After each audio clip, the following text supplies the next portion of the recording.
నమస్తే BCN news తో మీ ముందున్నది ఆనంద్ రాజ్ కుమార్. ఈనాటి వార్తల్లోని ముఖ్యాంశాలు. తిరుపతి జిల్లా పొంగనూరులో మంత్రి పెద్దిరెడ్డి ఎన్నికల ప్రచారం. భారీ మెజార్టీతో వైసీపీ అభ్యర్థులను గెలిపించాలంటూ ఓటర్లకు విజ్ఞప్తి. మళ్లీ జగన్ను ముఖ్యమంత్రిగా చేద్దామన్న కాపు ఉద్యమ నేత ముద్రగడ. పేదల సంక్షేమానికి వైసీపీ అధికారంలోకి రావాలంటూ పిలుపు. పిఠాపురం ఏలేరు ఆయకట్టును ఎండబెట్టడం సరికాదన్న వర్మ. వైసీపీ నాయకుల స్వార్థానికి రైతులు బలయ్యారంటూ ఆవేదన.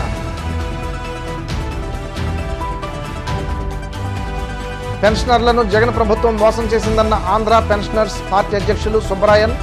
చంద్రబాబుకే మద్దతు తెలపాలంటూ పిలుపు. తిరుపతి జిల్లా పొంగనూరు నియోజకవర్గంలో మంత్రి పెద్దిరెడ్డి రామచంద్రారెడ్డి ఎన్నికల ప్రచారం నిర్వహించారు. పొంగనూరు మున్సిపాలిటీ పరిధిలో పలు వార్డుల్లో గడప గడపకు తిరిగి అత్యధిక మెజారిటీతో తనను ఎంపీగా పెద్దిరెడ్డి మిథున్ రెడ్డిని గెలిపించాలని కోరారు. కిరణ్ కుమార్ రెడ్డి, చంద్రబాబు, పవన్ కళ్యాణ్కు మరో పని లేదని కేవలం సీఎం జగన్ను దూషించడమే పనిగా పెట్టుకున్నారన్నారు. రాయలసీమలో పుట్టి పెరిగిన వైసీపీని తరిమి కొట్టాలని చంద్రబాబు పిలుపునివ్వడం హాస్యాస్పదంగా ఉందన్నారు. 14 ఏళ్లు ముఖ్యమంత్రిగా ఉండి చంద్రబాబు కుప్పానికి చేసిందేమీ లేదని, హంద్రినేవా కాలువ పూర్తి చేసి నీళ్లిస్తే విమర్శించడం సరికాదన్నారు. హంద్రినేవా పనులు వైసీపీ పూర్తి చేసిందని చెప్పడానికి చంద్రబాబుకు బాధగా ఉందంటూ ఎద్దేవా చేశారు. వచ్చే ఎన్నికల్లో మళ్లీ వైసీపీని గెలిపిస్తే సంక్షేమ పథకాలు యథావిధిగా అమలవుతాయన్నారు. గూడూరులో ఎన్నికల సభలో చంద్రబాబు నాయుడు, పవన్ కళ్యాణ్, మళ్ళీ మన జిల్లాకు సంబంధించిన మాడ అంటే రేవంత్ రెడ్డి అసెంబ్లీలో సంబోధించాడు. అది కాదు ఇది కాదు, చూడు బుల్లెమ్మ అని పాట ఉంది కదా, ఆ మాదిరి మాడ కిరణ్ కుమార్ రెడ్డి వీళ్ళు ముగ్గురు కూడా వేరే కార్యక్రమం లేదు. నియోజకవర్గంలో డెవలప్ చేస్తాము, మేము రాయలసీమ అభివృద్ధికి పాటుపడతాము, అది ఏది కూడా మాట్లాడకుండా కేవలం నన్ను, జగన్మోహన్ రెడ్డి గారిని దూషించేదే పనిగా పెట్టుకొని మాట్లాడారు. చాలా సంస్కారహీనులుగా మాట్లాడారు. మన మాడ మాత్రం మెడకు గుడ్డ చుట్టుకొని కేవలం సినిమా యాక్టర్ మాడానే తలపించాడు. అది కాదు ఇది కాదు, ఇతను వీళ్ళకి అజెండా ఏముంది, ఏం కూడా లేదు. ఓన్లీ తిట్ల పురాణం, మమ్మల్ని అందరినీ కూడా దూషించడం. మేము వస్తే జైలుకి పోతాడు పెద్దిరెడ్డి అని చెప్పి పవన్ కళ్యాణ్ మాట్లాడడం మేమన్నీ కూడా చూసాము. మరీ ముఖ్యంగా చంద్రబాబు నాయుడు రాయలసీమ నుంచి వైఎస్ఆర్ కాంగ్రెస్ పార్టీని తరిమి కొట్టండి. రాయలసీమలోనే పుట్టింది వైఎస్ఆర్ కాంగ్రెస్ పార్టీ. రాయలసీమ కోసమే మేము పనిచేస్తూ ఉంటాము.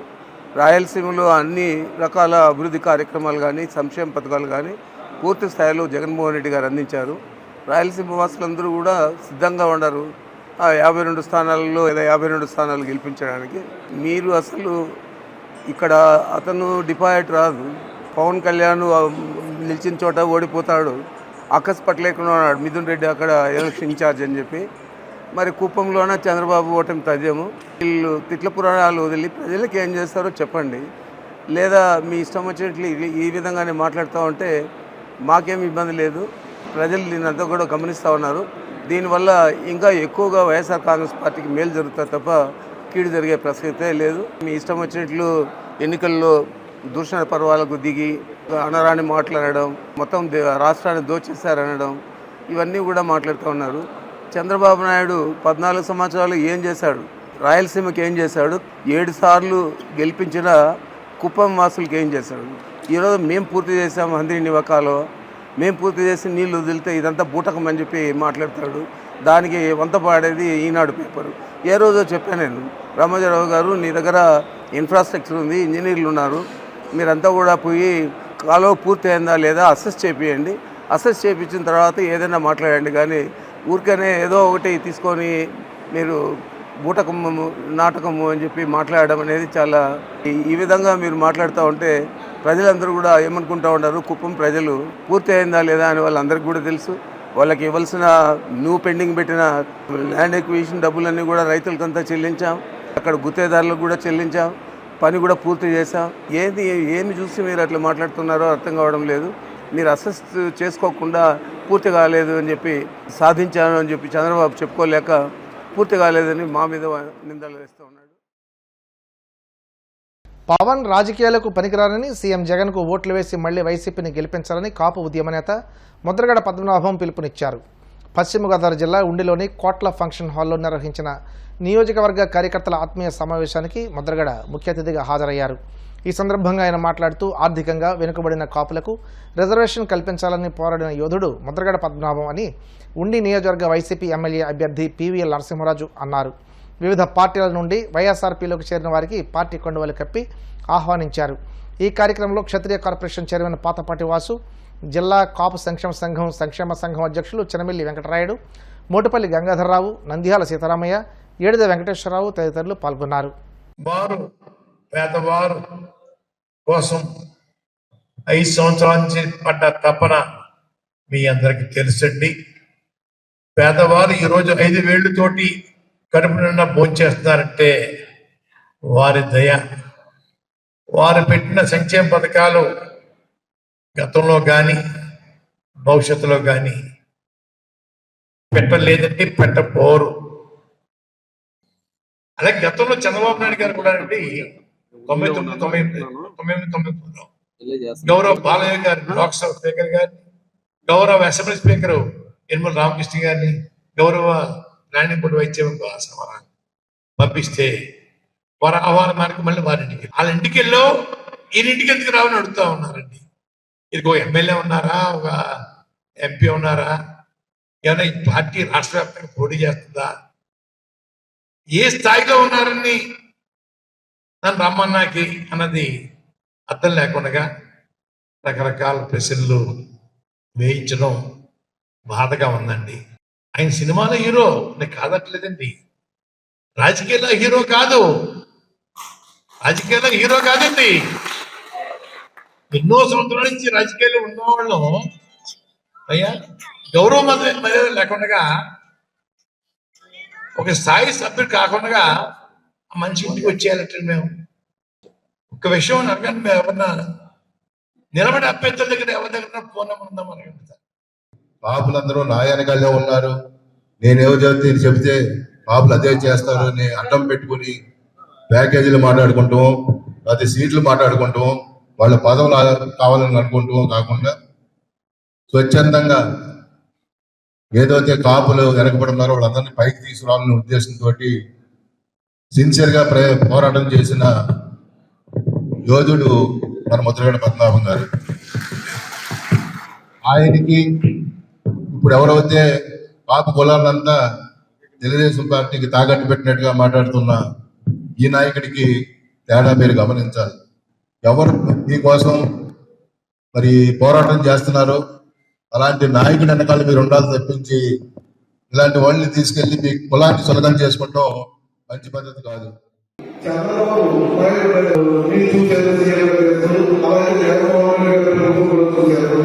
ఈ ప్రభుత్వంలో మన వాళ్ళకి ఏది ఎవరి వల్ల న్యాయం బాగా జరిగిందో ఆయనకి తెలుసు కాబట్టి ఈ రోజున మళ్ళీ మన వాళ్ళకి కూడా న్యాయం జరగాలంటే జగన్మోహన్ రెడ్డి ఉండాలి. ఎవరో కాపులో పార్టీ పెట్టలో జరిగింది కాడ పిబిఆర్ గారి మీద అభిమానంతో మేము కష్టపడి పనిచేయడానికి సిద్ధంగా ఉన్నారు కనుక అందరూ ఈ సమావేశానికి హాజరయ్యారు మనం చేస్తా ఉన్నాం. కాబట్టి మీరు ఖచ్చితంగా నెగ్గడం ఖాయం, మీరు ఎమ్మెల్యే అవ్వడం ఖాయం. ఖచ్చితంగా మీరు ఎమ్మెల్యే అయిన తర్వాత మా యొక్క కాపు యొక్క కోరికలన్నీ కూడా చిరకాలం నుంచి ఎప్పటి నుంచో బీసీలుగా మమ్మల్ని పరిగణించమని కోరుతా ఉన్నాం. ఈ దేవాలయ బాధపడి కాంగ్రెస్ నచ్చడం జరిగింది. అక్కడి నుంచి ఎప్పుడు తెలుగుదేశం పంచుకోవాలన్నారు. ఆ పంచుకోవడానికి ఇవాళ బసలడానికి మళ్ళీ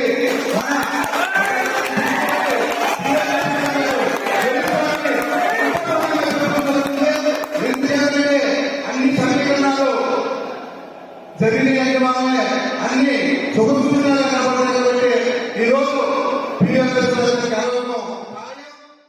కాకినాడ జిల్లా పిఠాపురం ఏలేరు ఆయకట్టును ఎండబెట్టి 2 టీఎంసీల నీటిని తాండవ కాలువకు తరలించడం దారుణమని వైసీపీకి చెందిన ప్రజాప్రతినిధులు తమ స్వార్థం కోసం రైతులను నెట్టేట ముంచారని టీడీపీ రాష్ట్ర అధికార ప్రతినిధి పిఠాపురం మాజీ ఎమ్మెల్యే వర్మ దుయ్యబట్టారు.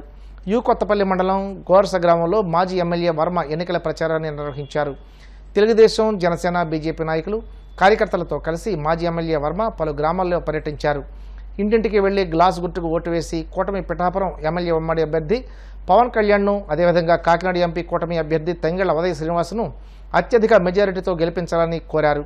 100% సిమెంట్ రోడ్లు వేసాం. ఎస్సీపేటలో వాటర్ ట్యాంక్ ఇచ్చాం. అలాగే ఇక్కడ మారం తల్లి అమ్మవారు టెంపుల్ కట్టాం. అలాగే గోర్స చెరువునంతా కూడా మరి శుభ్రంగా చేయడం జరిగింది. అన్నిటికంటే ముఖ్యంగా 2 పంటలు కూడా రైతులకు సస్యశ్యామలంగా పండించాం.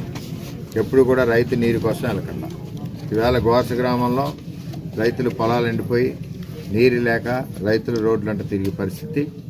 ఎంచేదంటే పురుషోత్తపట్నం ఆపివేయడం. ఇప్పుడు ఎవరైతే పోటీ చేస్తుందో అభ్యర్థి వంగా గీత గారు పురుషోత్తపట్నం ప్రాజెక్టును ఎందుకు ఆపేశారో ప్రజలు రైతులు అడగాలి.